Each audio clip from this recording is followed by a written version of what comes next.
You on the trending list on social media. I guess you making some appearances on Fox News that's ruffled some feathers, so to speak, including Liz Cheney. She's really upset with what you've been saying lately. I'm sure that's got you a little bit worried, huh? Liz who?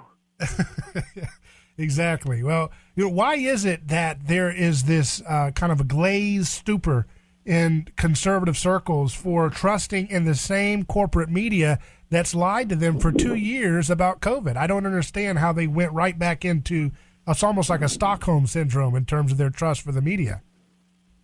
Well, I think you actually have to go back further than that.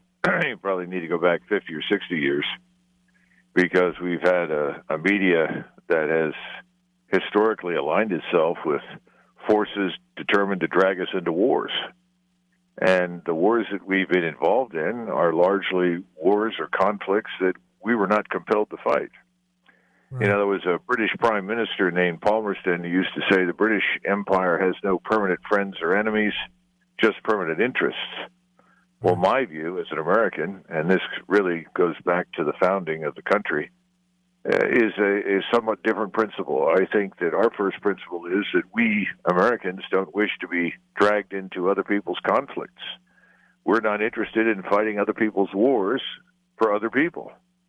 And as a result, unless there is some specific direct threat to us or there is something to be gained for the American people, involvement in other people's conflicts is dangerous.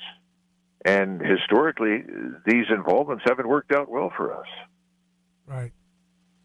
Well, we see that, unfortunately, though, there seems to be this hell-bent uniparty decision that we're going to try to get as close to involved as every way we can. Biden has announced that, he's going to stop the importation of Russian oil. Any take on that from your perspective? What is this? Is this going to change the game in any way? Well, I think in 6 weeks, 7 weeks, you're going to look at $10 a gallon for oil at the pump. Petroleum products, their price is going to rise, and the price of food, which is already rising, will probably also spike. Petroleum is part of almost every product that we use in some fashion.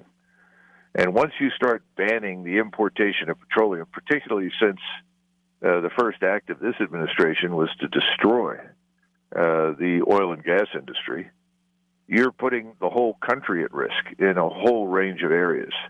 We're already very fragile. 100 basis point rise in interest rates would mean the destruction of our economy. That's how fragile we are. We couldn't service the debt. And we have a Fed that keeps talking about raising interest rates, and now we're cutting our own throats by essentially taking a substantial portion of Russian oil and petroleum products off the market. Remember that it's not just oil. And it's about 200,000 barrels a day that we like or need, but we also have almost 500,000 barrels of other petroleum products that we buy from Russia. So that's an enormous sum, and that takes an enormous bite out of what we've got. And our reserve is not large enough to make much of a dent in our problem. So I think we're headed almost certainly into a very deep recession now. And I think you're going to see Americans who are going to become very angry, and some will become violent because they simply can't afford either gasoline or food. They just won't be able to buy what they need.